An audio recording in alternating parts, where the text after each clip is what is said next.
start? Ma'am, total learner strength is 40 only. So don't be afraid of less learners. Okay, fine, fine. No, I was just waiting because nobody had joined till now. That's why I was confused. Okay, yeah. Actually, some of them are not able to join, but now they'll join. Okay, okay. So should I wait or should I start? No, you can start, ma'am. Okay, Please. Thank yeah. you.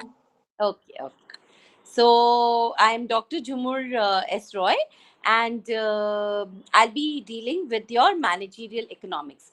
I just want you all to, just give me a reaction whenever we are discussing or finishing some portion, so that I know that you are trying to follow me. I will try to explain as in short, and also try to cover most of the portions so that when you give the exam, it becomes convenient for you.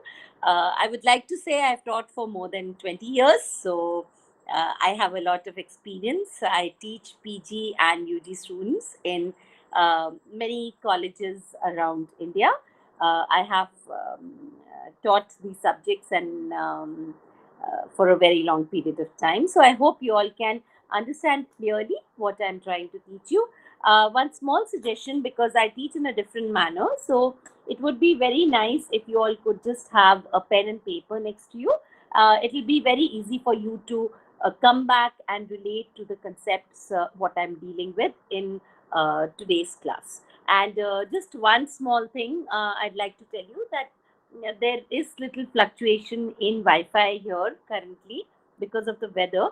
So please don't be scared if by chance the video goes off. Just please stay there. In 1-2 minutes, I hope I'll be able to reconnect. So please bear with me on this small problem. Okay. So we come to managerial economics.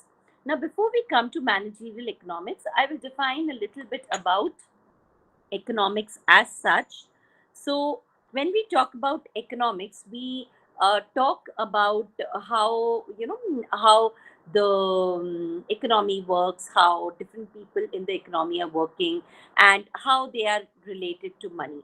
So, basically, when we start with economics, there are different ranges of definitions that we talk about.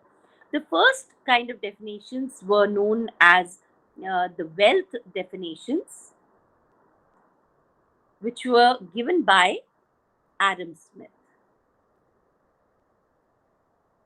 So this was the first school of economics that we talk about, and here basically this is also called as the classical school of economics. So this classical school of economics was the oldest school of economics that we had, and it generally discussed how economics has grown over the time, and how everything which is related to money is actually part of economics. Then we come to the next one, which is called as the welfare definitions. So welfare definitions were areas which was given by Alfred Marshall, and he said that let us not think of economics only in terms of money.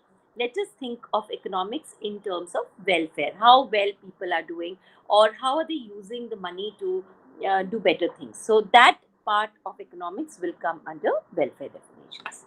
The third category, which I'll talk about in details because that is a very important part of this particular unit, is when we discuss economics in terms of scarcity.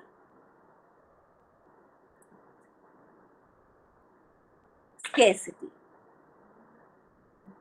Okay, so when we talk about scarcity definitions, we say that economics is there because there is a lack of resources. So, if everybody has whatever they want, then there is no problem in an economy. The problem in any place, or the reason for thinking or taking decisions, arises because there is scarcity. We do not have enough for everybody, and that is why we require economics. This is one of the most important definitions given by any economist, and this is given by Robbins. This is a very, very important definition of economics which is given by Robbins. And the last definition is of growth and development. And growth and development definitions are the modern definitions, which is given by Samuelson. I just wanted to put this across because these are very important economists and they form the base of any kind of economics that we will study. So, whatever we are studying later down is dependent on these particular economists. So, now considering this as the base of what happens, we come to the concept of managerial economics. Now, out of this economics, you want to study what is applicable as a manager. So, ultimately, your goal when you're doing an MBA is that you want to become a manager of any well reputed company. So, when you want to become that, you need to know what is that part of economics which is generally used under the area of which managers need to know. So first of all, if you think, you know that managers need to know how the internal environment functions. Means how do we take decisions about production? How do we take decisions about goods? What I should produce? What I should not produce? How do I study what the consumer would like to do? What is the consumer's thought process when he comes to buy a thing? Then I would also like to know that what kind of market do I have for my things. Okay, so I would like to know how I should price my products. So as a manager of a firm, I would like to know all these different kind of things, and all these different kind of things only make what is managerial economics. Along with this, I would also like to know what is happening outside. For example, I would like to know about the government policies. I would like to know about the fiscal policy. I would like to know about the monetary policy. I would like to know how business cycles are working. And currently, if there is recession in my economy, what is the problem my firm will face if there is recession in the economy? So, when we are talking about all these things together, in relation to our particular firm, we are talking about managerial economics. So, managerial economics is, as the term suggests, so when we are talking about managerial economics, we are talking about management plus economics. Okay, so we are talking about elements which are there from management, and we are talking about elements which are there from economics. So, first we come to the elements from management that we need to understand. So, from management, we say what exactly is management? It is coordination, means bringing together people, different people together, and having all of them come together and working together. You generally say management is an ongoing process. It is not that I will do management today and then I'm done with my work. Till the time you are a manager, you have to continuously keep on doing management related work. So it is an ongoing thing. Third, we say it is purposive in nature. Purposive in nature means that you always do management with a particular goal. It's not that uh, I just go and take care of a place. I know what I need to achieve. So my end goal or my end objective is clearly placed in front of me. So that is a very important point of management, that I come to know what is the purpose for which I'm doing management. For example, there might be a firm which wants to achieve maximization of sales. There is a firm which might want to maximize its profit. There might be a firm which is thinking of functioning all over the world. So it is looking not only into producing maybe tea, but also looking into producing uh, different kind of products. So it is looking into diversification. So lot of things management firm might be looking on, but you have to decide what is the purpose. So whenever we talk about a firm, we are talking about a purpose. This is what I want to achieve in the end, and it is most importantly getting things done. Okay. So if you're a good manager, the end line is that you manage to get every work completed. So that is the fundamental principle behind any kind of management which is there, that you just want all the work to be completed. And if you are able to get this thing, that people are able to complete their work on time, every process is done on time, that means that you are a good manager.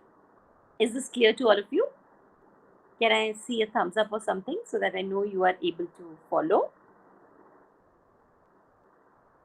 Any kind of reaction can I get from you so that I know all of you are able to follow what I'm teaching? Yes? Because otherwise I can't visible or audible or not. Okay.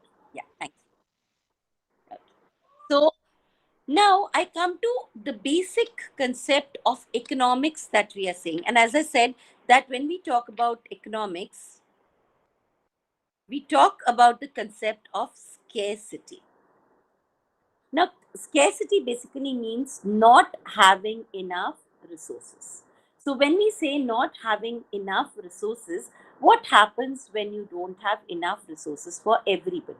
Okay, so here there are four important points that we talk about. So, first point over here is wants are unlimited. So everybody will have unlimited amount of wants. Whatever you want, you will want. Means continuously, the moment one thing gets satisfied, I will have another want. And it does not mean that I want very huge or big things in life. It is applicable even in smaller sectors in life. For example, I might be very thirsty. So currently, I just want a glass of water. Okay, then I can also say that I want to buy a car, I want to buy a house, I need a pen, I want a pen to write, I want a copy to write. So all these are wants. Many times we think that wants are very big things or very huge things in life. It is not. Wants are everyday small requirements which continuously keep growing. So this is the first point that we talk about the economy, that there are unlimited wants. Till the time a human being is alive, there are wants. Second point over here we say is resources are scarce. And this is the problem that you come to, that there are unlimited wants, but to satisfy those wants, the amount of resources that we have is very limited. We don't have enough of resources to satisfy every particular want. The third is resources have alternative uses. So, now suppose you have a log of wood, and out of that log of wood, you can just make chairs. Then there is no question or there is no discussion, there is no decision that you need to make, because you know that all the wood you have can only be used in making chairs. But you will see that with that log of wood, we can have paper, we can have chairs, we can have tables, we can have any kind of furniture, and there will be so many different things which can be made out of that log of wood. Now here we come to decision, where we have to decide that what should we do with the log of wood. Should we make tables? Should we make chairs? Should we make paper? And if I decide to make all three of them, then how much of each should I make? So that is the question that arises, that resources have alternative uses. And the last point over here, which is most important, is problem of choice. So we say this is the problem of choice which leads to economics. So all economics that you actually study is decision making and the problem of choice, deciding what is required and what is not required. So as I said, scarcity is the basis of most of the things which happen in economics.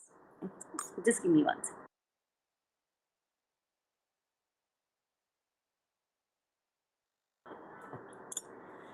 Now, next we come to, from this we come to the economic problems.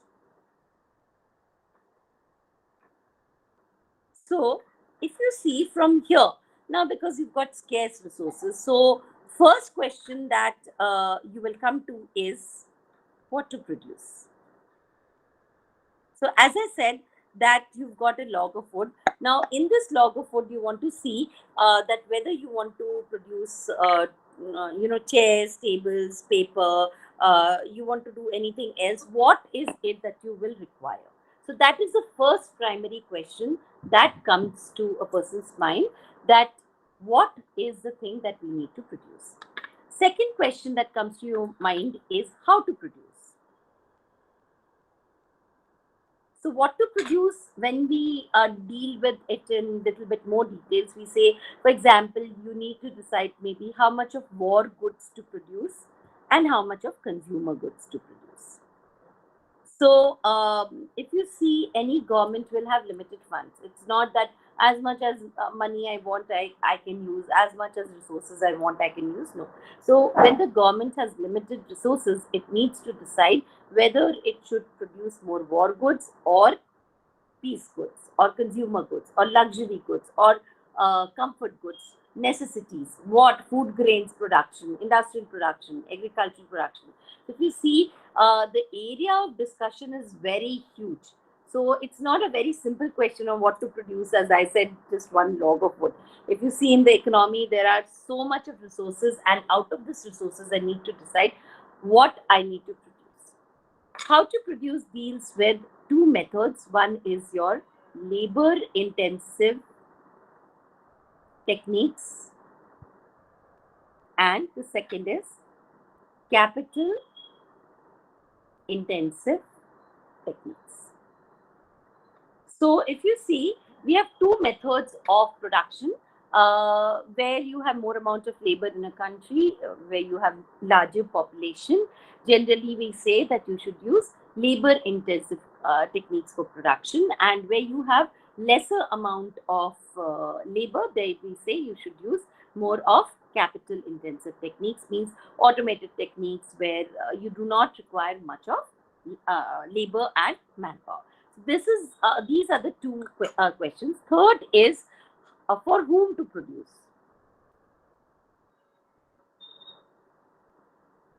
Now this is again a very important thing. Suppose I talk about tables only. Now your table can be just one simple table with four legs, nothing done, rough table, raw table, no polishing, nothing.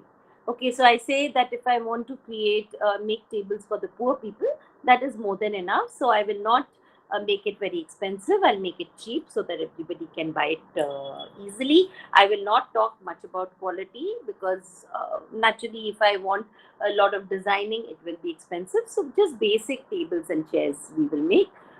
Maybe little polished one if I want it for school.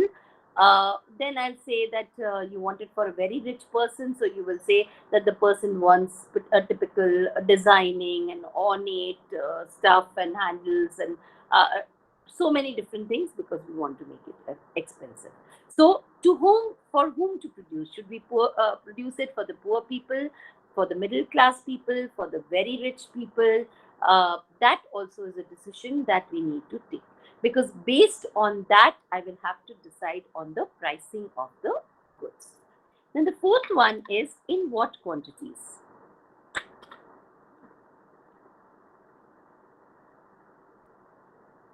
So I have now decided that okay, I will produce consumer goods also. I will produce war goods also. I will use capital intensive methods. I will want to produce for middle income groups. Now I have taken all this decision. Now I want to decide that okay, how much of war goods should be there and how much of consumer goods should be there. So I say the proportion can be that I produce 40% war goods and 60% consumer goods. So that is what you're talking about when we say how much quantity of goods should be produced. Is everybody following me till this point?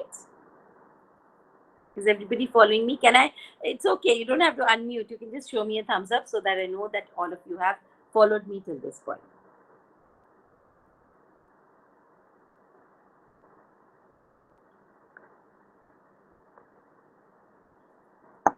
Okay. Thank you. Uh, it's very motivating to see because there are lesser people, so it's very motivating to see if you are putting a thumbs up. So I know that you're able to follow how I'm teaching. Okay, so I hope this first introduction part is clear to all of you.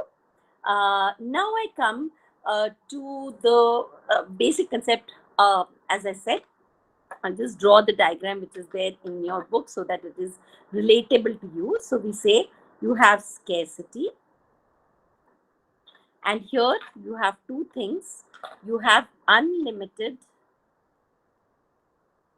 choice, and you have limited resources. So you come to the problem of an economy where you have to decide what to produce, how to produce, and for whom to produce. So this is what we talked about till now. So we come to the basic things, and this, as I said, this is the core concept on which any firm, anything about economics works. So unless we have this happening, we will not be able to go along with go along further with what is happening. Now, after this, what happens is many times when we talk about market mechanism. Now, what is a market mechanism? I'll explain. When Adam Smith started with it, he said there's an invisible hand which governs the economy. So when we started with the initial concept, we said that you don't need a government or you don't need anybody to do anything, because automatically it will be the invisible hand which will manage. Now, what does the invisible hand do? Simply, it says that if this is the demand and this is the supply, the price is over here. If the demand is going to increase to D dash, the price will increase to P dash. So what is happening? You are not doing anything. Without doing anything only, if demand will increase, price will increase. If supply will increase, price will go down. So price will be managed by the demand and supply which is happening in the economy. But what happened was, they saw that after some time, there was a problem. So they said that the problem is that if demand keeps on increasing, prices are increasing and increasing and increasing, and people are not able to supply that much of goods. Okay, so it will lead to conditions of very high inflation. People will not have money. Even if they are working very well, they will not be able to buy things in the economy. So it is going to create a lot of problems. And because of these problems, what will happen is we will come to the condition of market failure. Okay. So because of this, you can have the condition of market failure. So all this we will be studying details in the later blocks also. This is just an introduction to the entire course, and that is what I'm doing.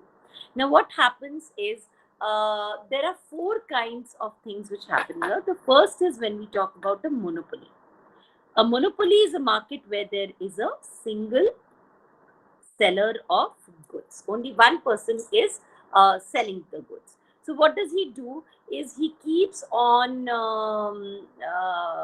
increasing the price of the good. Okay. So earlier he was selling it for 10 rupees.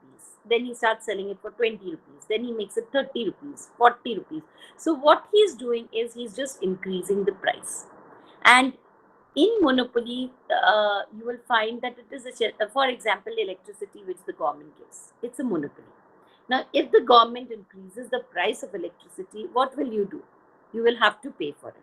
Correct? So it's not that you will stay without any light in the house. You will ultimately pay for that electricity. So as the price is increased, even if it is difficult for you, still you will keep on paying for that. So this starts creating a problem. Even though you are earning, you're not able to manage well because so much of money is going only in increasing prices. The second point over here is public goods. So what happens with public goods? You'll find that some things we cannot give to everybody. Okay, or it is not available to you. For example, arms and ammunitions which are bought for defense. So we cannot say that we will not pay for them for a country's security. And if you look at the state of so many countries currently, they are charging and they have started war against each other, which is a disturbing situation because till now we were seeing situations of peace, and now we find that after Ukraine, you find currently with Israel and other countries where suddenly they decide to enter into a country and start fighting with the country. So naturally, you want your defense to be strong. Who's going to pay for the defense good? All the people. But are the people using the defense goods? Are they using the tanks? Are they using the ammunition, the missiles? They are not. So public goods are goods which you are actually paying for, but what is not being used by you. Okay, so that is the second category of goods. Then we have externalities. Externalities are things which cause a lot of problem for people. So if you are staying in an area where there is an industry and that industry is releasing harmful gases into the atmosphere, what is going to happen? Yes, anyone?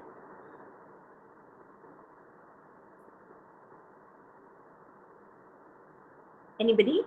Suppose there's an industry which is located near your house and is releasing harmful gases into the air or chemicals into the water that you're drinking. So, what is going to happen over here? So here we find there will be a lot of problems which will be seen in the economy. So that is where we talk about externalities. And the last we talk about is information. So information is the last kind of thing that we talk about, because here, we place a lot of emphasis on it, because if people are not aware of the prices which are there in the market, naturally you will end up paying more. If you know what prices are there in the market, you will not be cheated. So it might be small vegetables also. So many days you go to the market and you buy something, and a friend of yours tells you, oh, how much more you have paid, this thing is available for so less over here. So what is that? That is telling you that the information is not there about things which are there in the market. So that's a big problem which happens whenever we talk about different economics. Now, managerial economics has a lot of scope. So there are a lot of areas where managerial economics is used. The first thing that we talk about in scope is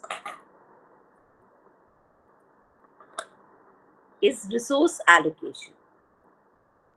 So resource allocation is, you have limited resources, as I told you earlier. So how are you going to utilize these resources in the best possible manner? That is your aim through managerial economics. As a manager, whatever resources you have, if you can use it in the best possible manner, that is what at the end of the day you wish to achieve. Second is inventory and queuing problems. So inventory means if a manager is effective, he will produce adequate amount of goods. So he's not producing too much, he's not producing too little. He is producing what is required. Suppose he does not produce the amount which is required, what will happen? He will have a loss, because there is a demand in the market, but he's not able to produce the goods. So it is leading to loss on his part. On the other hand side, suppose he has an overproduction, he has produced much more than what is required. then it will again create problems because he will not have place to put it and he will not know what to do with the good. And since a lot of money has gone into it, there will be a problem of um, funding in the next unit. Then he will not know what to do further. So there are a lot of problems with overproduction. When we talk about queuing problems, I'll just give you a simple explanation. Suppose there's a sale going on in any of the big shopping malls. Now, earlier they used to have one person who used to be standing, they might be having four counters, but on an average, on a daily basis, they have one person who's standing in one counter. So hardly people go to the mall, so they are that one person who's standing there is enough, and he can attend to a person. Maybe he takes 1 minute or 2 minutes to attend to the person, to take the bill and pack it for you and hand it over to you. Now there's a sale. So in the sale, initially when there were only 10 people who were coming, this one person was enough. But because there's a sale, now 50 people are coming. So you will find that there will be a queuing problem. So after some time, there will be too many queues, too long lines over here. So this one person is not enough for handling the requirements. Now you have to decide, are two people enough or do you need four people? Do you need four people all the time in that store? No, because rest of the season when there is no sale, you'll say that only one person is more than enough. He can control and manage the crowd. But during a sale, because so many people want to come and buy, you will say, oh, I need more amount of people who will be there and who will be able to help out. So there's a whole difference in the way we will see queuing. Okay, so in a sale period, I might require more number of people, whereas when there is no sale, I might require only one. So that is again a decision which can be made through managerial economics. Then we talk about pricing policies. So what are pricing policies? Pricing policies are that how do we determine the price of a product?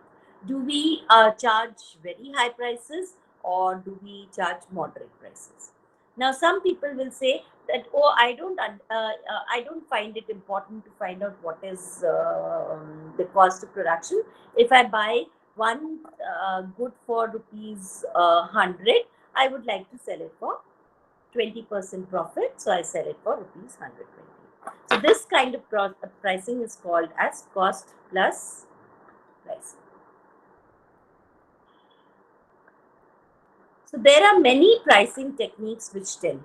So you'll find with maybe for a new phone which is being introduced, they will have a penetrative pricing policy. That means they are introducing the new product, so they will give the product at a very low cost. So they'll charge very less for the product. Once the market becomes very fond of the product and everybody starts liking that phone, then what they'll do, they'll immediately increase the price of that particular phone. So those are different kind of pricing techniques which we study under managerial economics. Then after that we have what we call as the investment problem.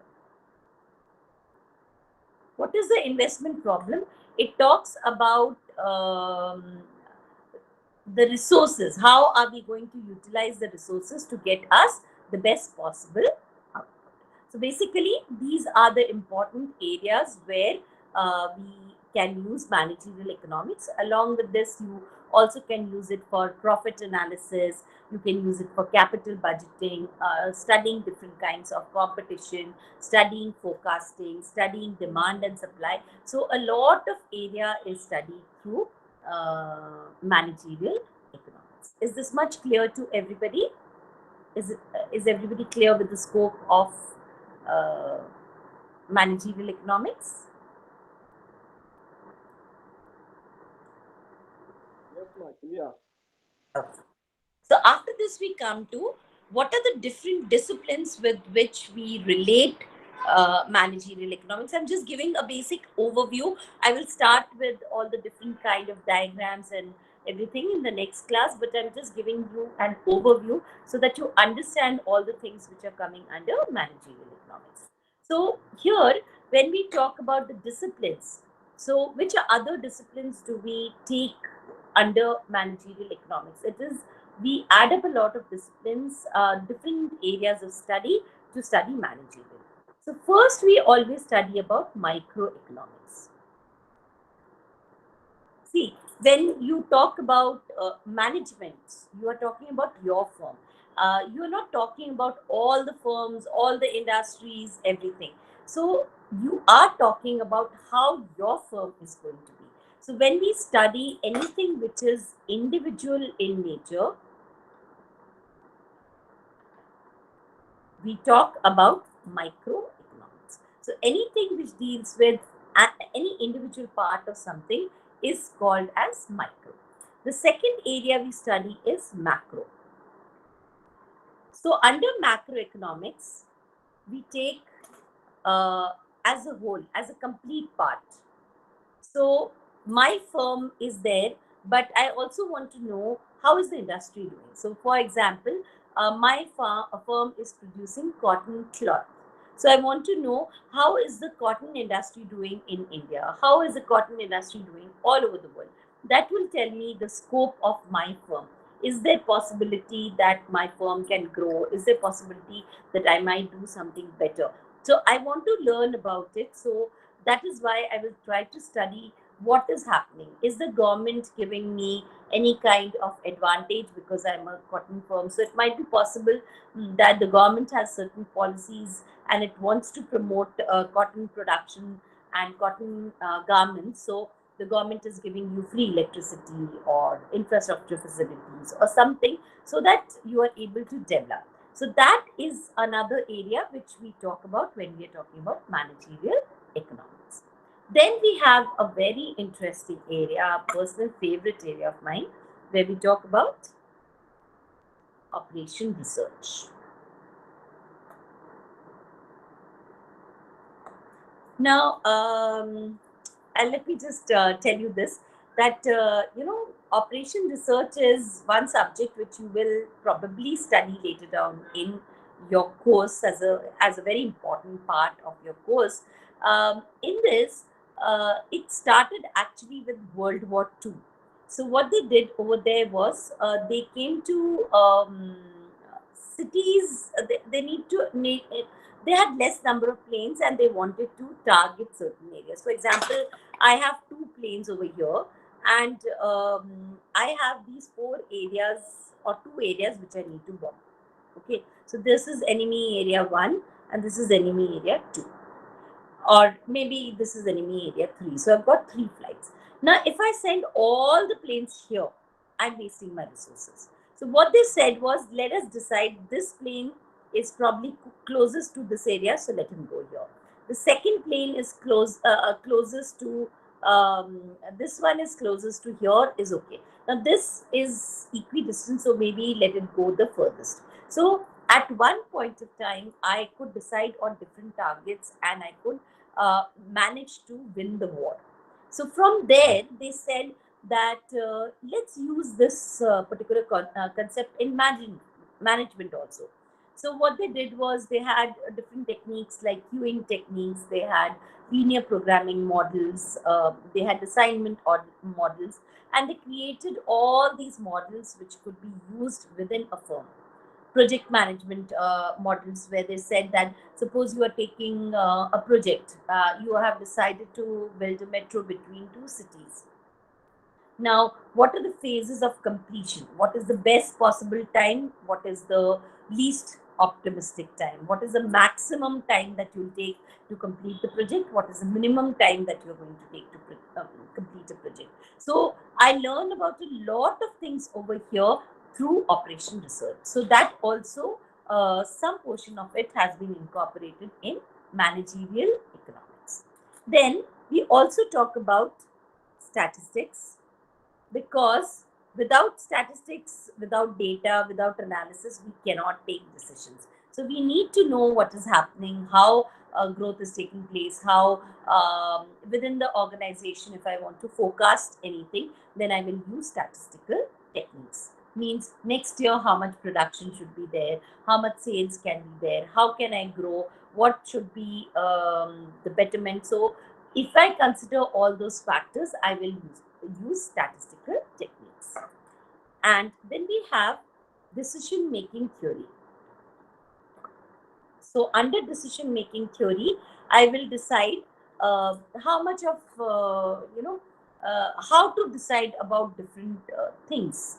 Means I'll come to the decision making process in some time, so it will be clear to you that first you have to identify what is the problem, then you have to identify how to what are the options by which I can solve the problem, then how do I choose the correct option, and how do I reach a conclusion so that I am able to take a correct decision.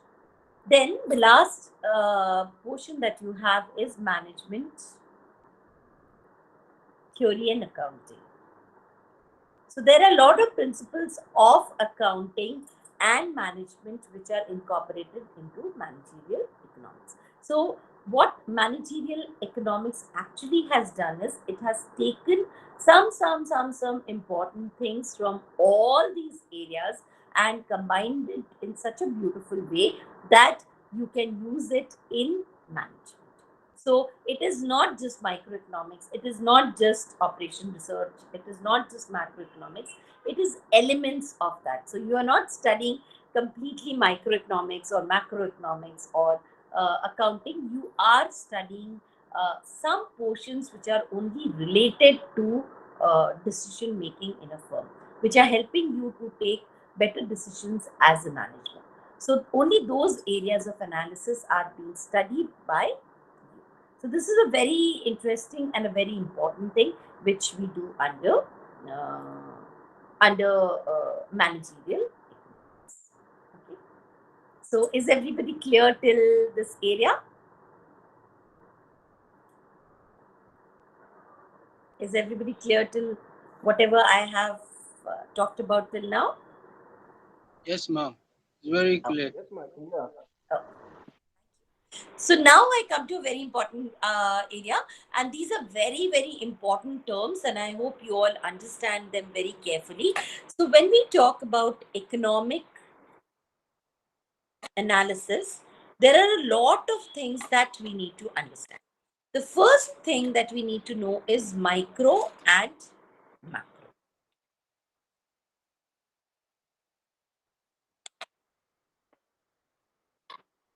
Now, when we talk about micro and macro, as I told you, here we are talking about the individual parts of anything. So, when I just talk about a single firm, that is micro. When I talk about the whole economy, it is macroeconomics.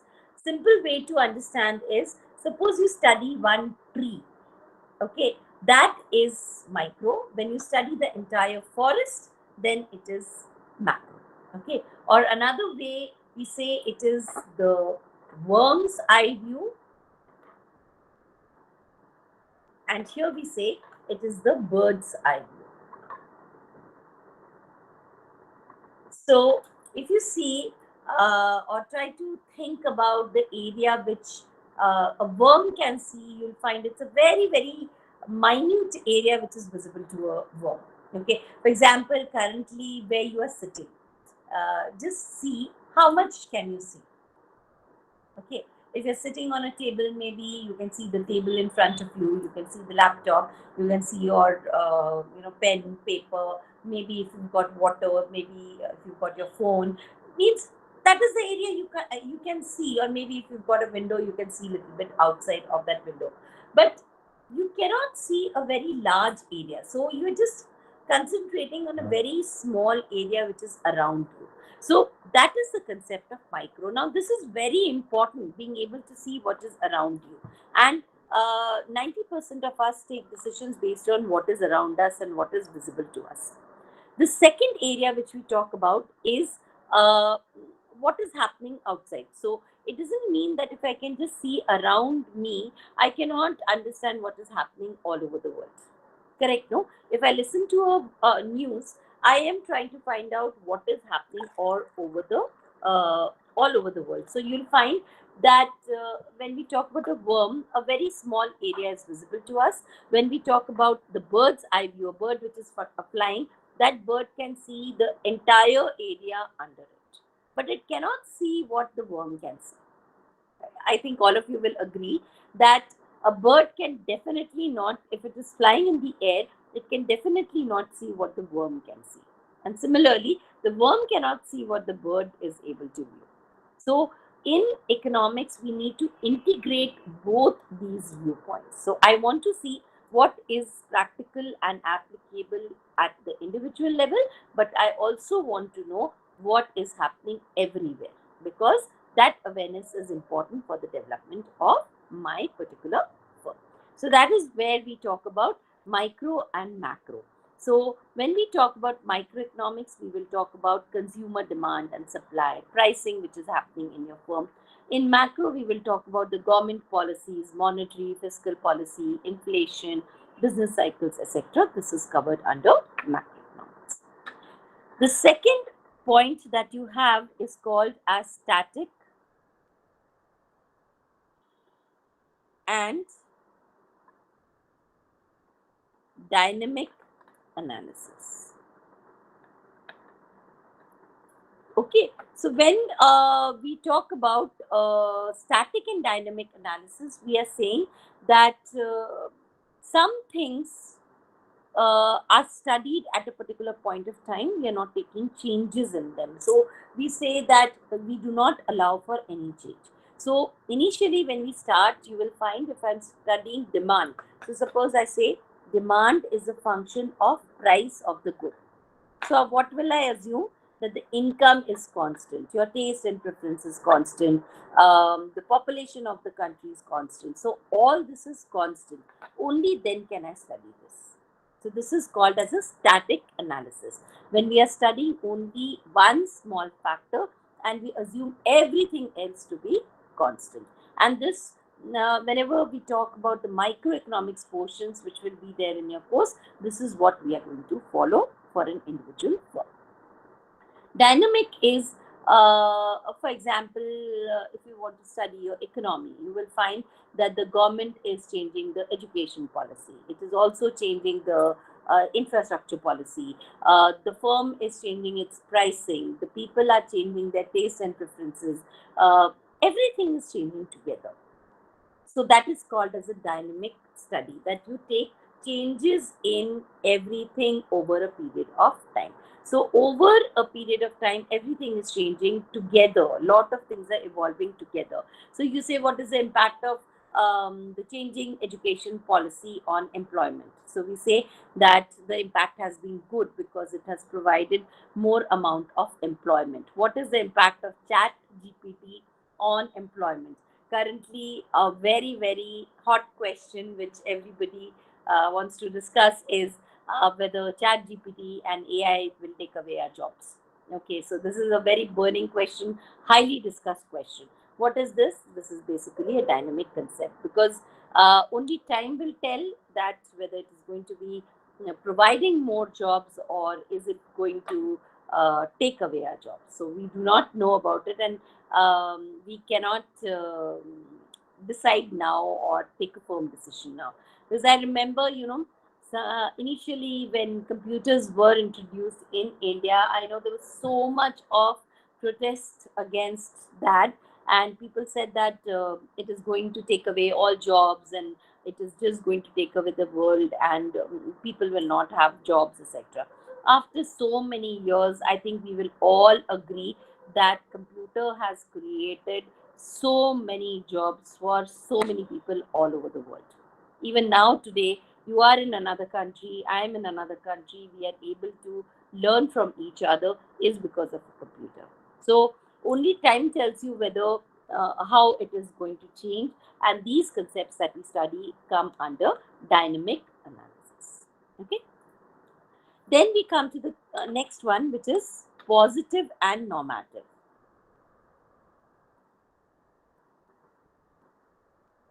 So when we talk about positive and normative, we are basically talking about what is and what should be. So this is the two areas that we cover. So what do we exactly mean by that? Positive analysis basically means, suppose I ask you, what is the unemployment rate in your country? You tell me unemployment rate in the country is 6.2%. So you're just stating a fact which is there, which everybody knows, and you cannot, change it. Or if I just ask you the same question, what do you see in front of you? You say, I see a laptop. Here you're not discussing whether the quality of the picture is good, or whether the Wi-Fi is good or anything. You're just saying, yes, I have a laptop. So you're stating a fact, and you're just stating what is there. That is the signs of positive. Normative means you say that, yes, unemployment is a big problem in my country. So the government should have more employment generation programs in my country. Now, this is where we talk about normative, that you are suggesting what more the government should do, or what steps should the government take to better the conditions of unemployment. So that is taken as a normative field. So positive is what is. If you're stating a certain situation, my income is 1,000 rupees. That is a positive statement. I wish my income could increase. So for that, I'm willing to take up an additional job. This is a normative statement. What I want to do, or how I want to bring about that change. Okay. So I hope this is clear. So just as a little bit of interaction, I would like to know, can you give me any example of positive and normative? Any of you? Can one of you give me an example of any positive statement and normative statement?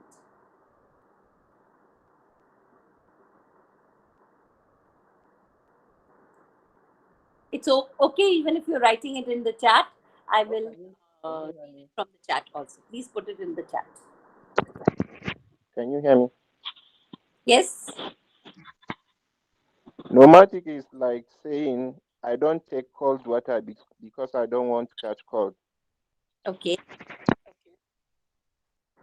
And what is the positive statement for this? Positive statement is, I don't take cold water. Okay. So, yeah, anyone else also? Anybody else would like to give me an example? See, okay, can you just tell me, why do you think you need positive statements?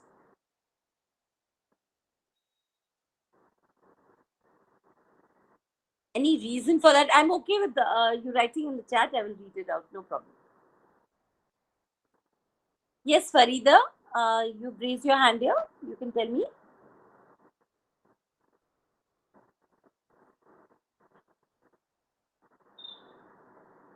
Sorry, ma'am, it's a mistake. I'm okay. No, you can give me an example if you want to. So, why do you think, what is a positive statement which comes to your mind? No, actually, yeah, that's a very good statement, that it gives you encouragement. But in economics, the positive statement does not give you encouragement. Here we are stating a fact. So you can say there is very high unemployment in my country. So that is not a very encouraging statement, but it is a positive statement according to economics. So what we understand as positive statement generally, and what we understand as positive statement in economics, are very, very different. Okay, so positive statements actually tell you the situation which is there in the country. For example, you can say that literacy in my country is very low. Okay, so this is a positive statement according to economics. And what will be the normative statement? The normative statement will be, let the government build more schools and employ more teachers. So here normative statement is telling you what can be done to solve a particular problem. I hope that is clear to all of you now. I hope that is clear to all of you. Yes, ma'am. So next we come to partial and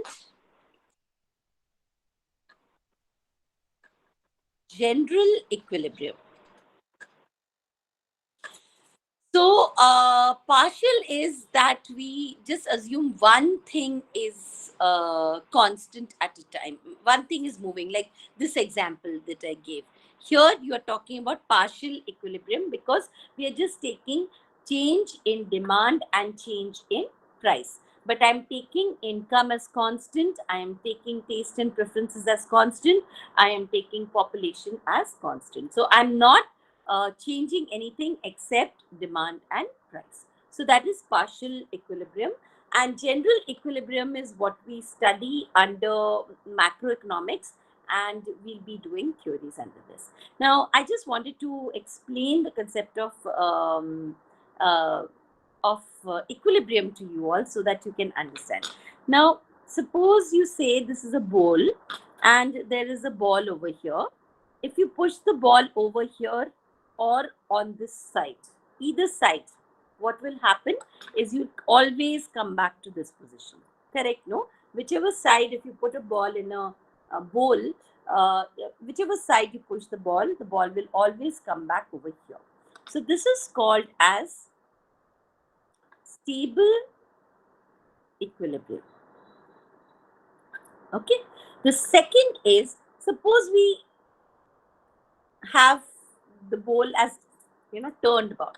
Here, if I place a ball here and if I push it down, it will never come back to the original position. Similarly, if I push it this side, it will never come back here. Okay, from here it will roll and go somewhere else. So this is called as an unstable equilibrium. If there are any questions, please put it in the chat. It is open. I will answer all your questions. Okay, please don't hesitate. If there is any doubt on anything, you can ask me. Now, the third area, suppose there's a ball here and I push it in this direction and this direction. It remains the same. So, this is called as neutral equilibrium. So, when we talk about equilibrium, there are three different types of equilibrium which we'll be talking about. One is a stable equilibrium, that if prices are changing, increasing, decreasing, they will always come back to the same point. Unstable is once the price changes, it will never come back to the original or the previous price. And neutral is that the price will always remain the same. So demand can change, supply can change, but price will not change. Okay. So the first is, if the price increases or decreases, it will come back to the same price. Second is, if the price changes or increases, it will never come back to the previous price. And the third is, whatever happens, demand and supply can change, but the price will always remain the same. Okay? It's clear? It's clear to all of you?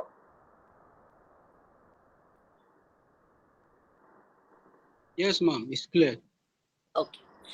Now, after this, you have something very, okay, let me just see. I'm just referring to what I need to do next.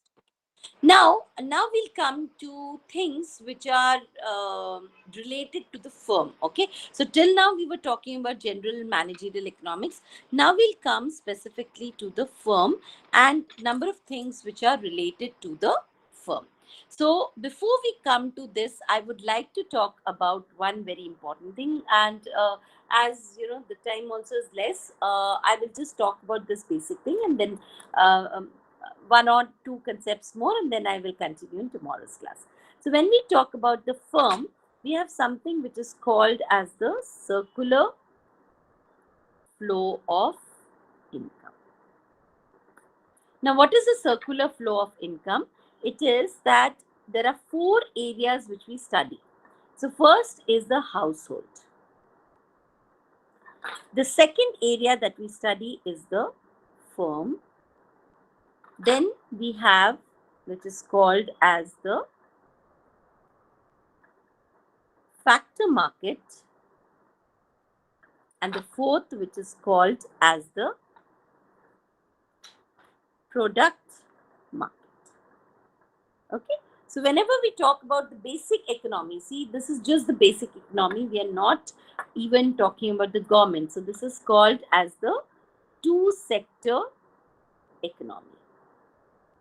So whenever we talk about this kind of economy, we talk about first the households. The households are what? They are basically the consumers plus factors of production. So what are the factors of production? You have land, labor, capital, and entrepreneur.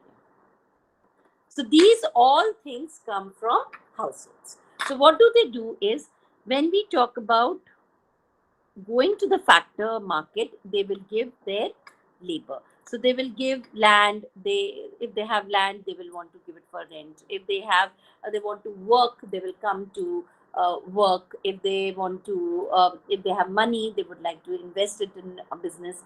If they are entrepreneurs, they will want to have startups. So this they will give to the factor market. So they give their resources to the factor market. Who buys these resources? The firms will buy the resources. After that, what do the firms do with these resources? Now they've got land, they have got capital, they have got enterprise, they have got labor. They are going to use this to produce goods and services. Okay, and these goods and services will be bought by the households. Is it clear? So this inside flow that we are talking about is called as the real flow, because what is happening, it is the flow of resources which is going from the households, it is going to the factor market.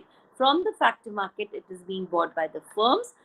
The firms will use it to make goods and services, and that will go to the households. Now, since the firms are you know, getting these resources, what are they going to do? They are going to pay the households. Okay, so there is income. So here you will say income. So this is the expenditure, this is the income which is going to households. Okay, so this is the income which will go to households, and from here the households are spending this money, so this will be the expenditure which is going as income to the firms. So this is called as, this outer circle is called as the money flow. Okay, so here we are talking about the money flow.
I can't hear you. Oh, okay. Sorry. I hope you can hear me now. Yes, I can hear Oh, you loud sorry. and clear. Yeah. I think I got muted by chance. I'll just repeat what I said. So basically, I hope you understood what was there in the two sector economy, or should I repeat? Yes, I understood. By the way, Okay. I will also go and recheck again to Okay. simulate the information. Yes. Okay. So what I said was, in a two sector economy, you have households, they are consumers, and you have firms. So you just have two things, households and firms. After that, after the Great Depression, we realized that households and firms were not enough, and there could be problems in the economy. So we added the government. So the moment we add government, it becomes a three sector economy. And after that, when we start trading with different countries, that means we start talking about import, export, external trade, internal trade, balance of payment, all this, then we come to four sector economy.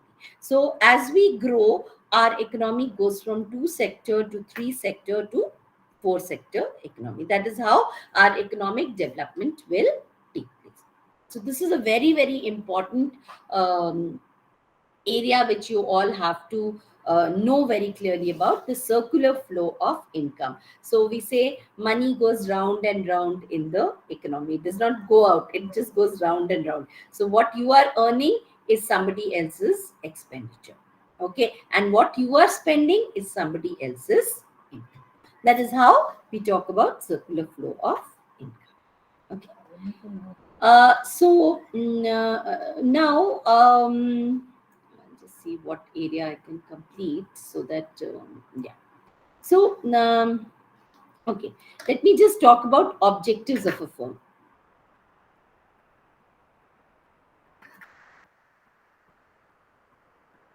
When we talk about objectives of the firm, we know every firm wants profit maximization. Okay, this is the first primary objective of a firm, that how do I maximize the profits which my firm is earning. The second will be sales maximization. I want to sell maximum of goods in the market. Third goal will be survival, means I want to stay in the market. Like suppose I have a small shop which is in my name, I would like my children and their children and their children to run that particular firm, a family business, what we call as, and I would like it to grow and develop and let that firm remain in the market for the next 100 years. So that is a very important goal that I talk about, that is called as profit survival of the firm. So different kinds of goals are there when we talk about a particular firm. Okay. Now, the next concept that we have, these are small concepts which you just need to understand, because these are the basics on which we will be studying a lot of other things. So the next concept that you actually should know is opportunity cost. This is again a very important concept of economics, and it talks about the foregone alternative. I'll explain this because this is a very interesting and a very important concept. Now, suppose I say, I'll give you two, three examples on this. For example, there's a person A who's got, three jobs. Now, first job is paying him $50,000. The second job is paying him $30,000. And the third job is paying him $10,000. So naturally, you can understand that he would like to pick up this job. Okay, so this is his choice, assuming that everything else is same. So it's not that he's getting an extra house, or it's a government job and private job and city, and nothing like this. We are just considering that three jobs are open to him. They have the rest. All other conditions are same. Only income is different. Naturally, he will pick up the job which is paying him more. What is he giving up? He's giving up this job, and he's giving up this job. But we say second best alternative foregone. So that means this. So I'm giving up this particular job to take this 50,000 rupees job. So this is my opportunity cost. Is it clear? Is it clear to everybody? Because this is a very important concept. Is it clear to everyone? Yes, What is ma'am. opportunity cost? So opportunity cost is the second best alternative foregone. What you're giving up is taken as opportunity cost. Now, second example, this is the first example. The second example, I say that suppose you've got a plot of land. Now, on this land, you can have housing, you can have a playground, and you can have a school. Now, the person who has this land wants to make money out of it. So, naturally, his first preference is going to be housing. The second preference will be school because he'll again earn money. And the third preference will be the playground. Now, can you tell me that if he decides on making the housing, what will be the alternative cost? What will he have to give up as the second best alternative? What is the second best alternative that he is giving up? The playground. The second best, Oh, that should be school. school. So he's giving up the school to make the housing. So this is the opportunity cost. Is it clear? So we are not talking about the difference between the two. Even in the beginning one, I'm not saying this is 20,000 rupees difference. I am just saying that he is giving up a job worth $30,000 for a job which is paying him $50,000. So the second best alternative is what we talk about as the opportunity cost. The third example I'd like to give you, because opportunity cost, if you see, is a huge concept and it has so many examples and applicability every single area. So whenever you see what we are choosing, you are always giving up something else. Because for example, I would say currently you all attending this class. Okay, so what is the opportunity cost? What have you given up to attend this class? You could have watched TV. So you say that, oh, I could have just watched TV, but I am sitting and attending class. Or you say that, oh, I could have gone and met a friend, but instead of that, I am attending this class. So that is taken as opportunity cost. So opportunity cost of being here in class can be that you have given up meeting a friend, or it can be that you have given up watching TV, or anything else. It can be anything that you wanted to do but you're giving up for higher education and attending a particular class. So that's a very, very important concept in economics, the opportunity cost. What are we giving up, what are we sacrificing, and what are we getting by choosing the alternative? Is everyone clear with this concept of opportunity cost? Yes. Yes, ma'am. Okay. Can I get a thumbs up from the other students so that I know that people are watching, because I can't see all of you at least. Can I get some kind of reaction from all of you, the people who are there, because I can see. Yes. Okay. Yeah. Okay. I'm not able to see much response. That's why I'm a little confused. Okay. Uh, the last principle that I will talk about in today's class is, and I'll finish the class with that, is the concept of one second, production possibility curve. Okay, so the last concept I will deal with today is production possibility curve. I hope you were all able to write along with me, and you are able to understand better by this method, because I somehow feel that if I teach through a PPT, it is a very indifferent method that I can't reach out to you. So I hope this method of drawing and writing is easier for you all to understand. Yes, ma'am. Okay. So yeah, because that is my main aim, because if you are spending so much time and I am also spending so much time, it should bring about some fruitful result in how you understand a particular thing.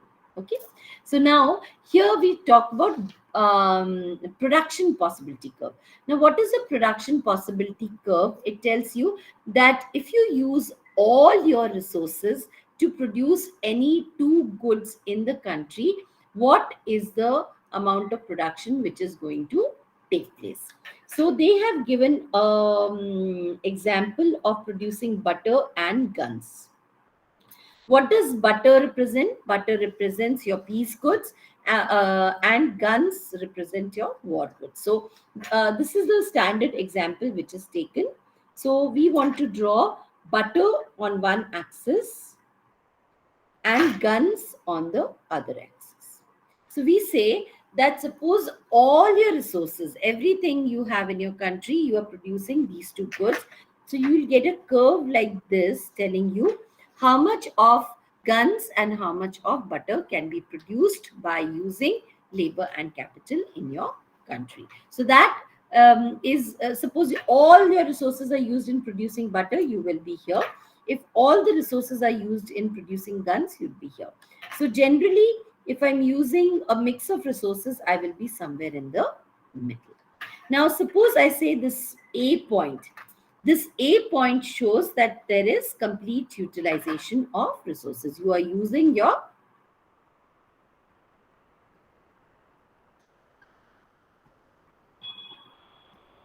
of resources. So I am using my resources fully. If I take any point B over here, that means I'm not using my resources properly. So you can say it is underutilization of resources. So I cannot, I'm not using, suppose in economics, we say that if you have 100 rupees, you go to the market, you're supposed to spend those 100 rupees and get the maximum benefit out of them. You cannot come back and say, oh, I saved 50 rupees. No. We say if you've got 100 rupees, you should go to the market, get the best out of that 100 rupees. That is what we talk about economizing of resources. So here at point B, we are not using the resources. Now, if we take a point C over here, we will say this is not available because I don't have resources available. What spelling and writing wrong spelling? So not available. So what is happening over here, this point, I find is outside my production possibility curve. So I do not have enough resources to buy or produce at that particular point. So this is the concept of production possibility curve. Now what happens is there are 2-3 cases that we talk about. So the first case is that suppose there's an earthquake which happens. Suppose there's an earthquake. What will happen? There is destruction of resources. Some industries might break down. Some problem might happen. So because of that, if your initial production possibility curve was this, you will move over here. So you will move down. So the amount of production which you could initially do or earlier do, now you cannot do that much of production. You will be only able to produce lesser amount of goods. So that is a problem which will happen when we talk about production possibility curve. So if there is a situation of war, if there's a situation of any natural calamity, Now currently, like you, if you talk about Ukraine war, or you talk about the strikes which are happening in Israel, what is happening is so much means in the Ukraine war also, you'll see that there is mass destruction of uh, so much of property and so much of things, so much industry, so much housing, everything. So what will happen to their production possibility curve? It will shift leftwards. So the production in that particular country will go down. Similarly, if there's a tsunami, if there's an earthquake, anything which is negative will lead to a decrease in the production possibility curve. And we show the decrease in the production possibility curve by the curve shifting towards the left, okay, down below. Similarly, second, if we say that there are certain government policies, or there is something which is very positive and good which has started, in that case, the government has given more money, the government is trying to give more finances, the government is trying to promote a certain thing, a better technology. Suppose we say there is better technology than before, okay, so you've got better computers, you've got better wi-fi, you have got better machines, you've got better equipment. There are a lot of positive things which are happening. In that case, if this is your production possibility curve, in that case you will move upwards, so you will shift rightwards. So whenever there is anything which is positive, we will shift towards the right. Always remember, under economics, any curve which shifts towards the right always shows that you are getting more of things. You are getting more satisfaction. You are having more production. You are having more utilization of resources. Everything is more or positive. Whereas the moment you are shifting towards the left, you are saying there is a decrease. So there is a decrease in the level of satisfaction, there is a decrease in the level of production, everything is going down. So towards the left means going down, towards the right will always mean going up. Okay, so that is another concept which is very important, where we talk about production possibility curve. Okay, so now any questions people have about whatever I have discussed in today's class, I'd like to listen to that. You all can put your questions also. I will answer all the things, anything which is not clear. So I'll just go back to all the things that I covered once more so that you know. So we started with the concept of economics, where we talked about four definitions. First was the wealth definitions in terms of money. The second was welfare definitions, where we had Alfred Marshall, and this is also called as the neoclassical school. Okay, second school. So this is called as the neoclassical school of economics. Very important. Then we came to the next thing, scarcity definitions, where we talked about Robbins, and we talked about growth and development. Just one more thing I'll add over here, the concept of growth and development. So whenever we talk about growth, we talk about increase in national income. So growth essentially means that your national income has increased. Now, the interesting part is, it doesn't mean that if your national income has increased, you are better off than before. It's not at all a necessary condition. Let me just explain. So, suppose we say that there are five people in the country and they were earning 1, 2, 3, 4, 5 rupees. This is the maximum they were earning. Now, the other people are earning the same thing, 1, 2, 3, 4, but this last person somehow has started earning 1,000 rupees. So what has happened? National income has increased, but have these other people become better off? No. It's only that this person has become richer. So if the rich become richer, the national income increases, but that does not mean that the country is becoming better, or people's living standard or other things are better. That we study through development.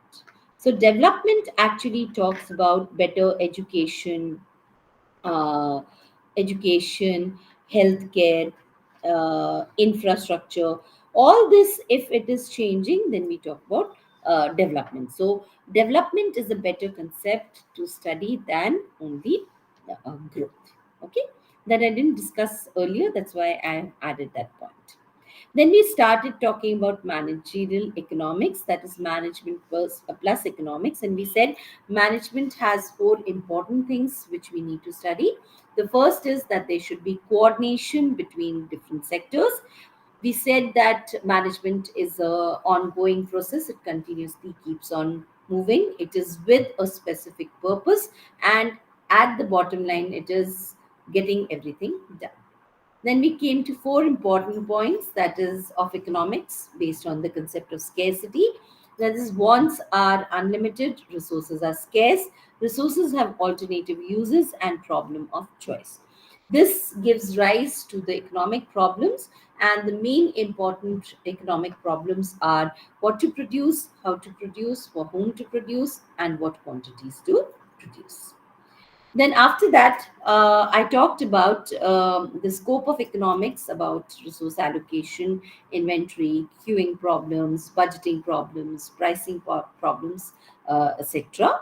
And then we came to different concepts like what is the meaning of static and dynamic. Static is when we just take change in one thing, everything else constant, whereas dynamic is when everything is changing. Positive is what is there, and normative is what should be. Partial talks about taking one particular thing and studying that area, whereas general talks about all the other areas which are there. Okay, so these are the general things that we talked about. Then we also talked about production possibility curve, and we also talked about circular flow of income. So, any questions anybody has on whatever we have talked about today? I will take the questions, and after that, I will send stop today's class.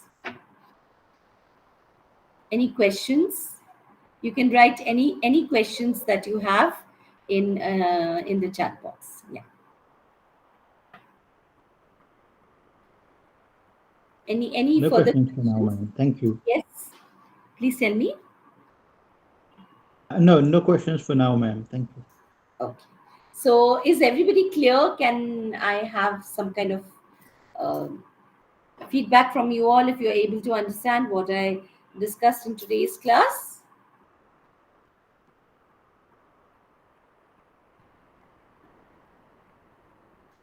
Were all of you able to understand whatever I discussed in class? Yes, ma'am. Okay.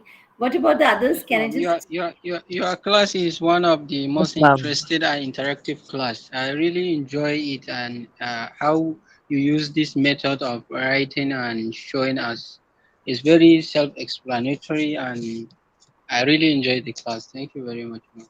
thank you? Thank you so much. That's very nice to know.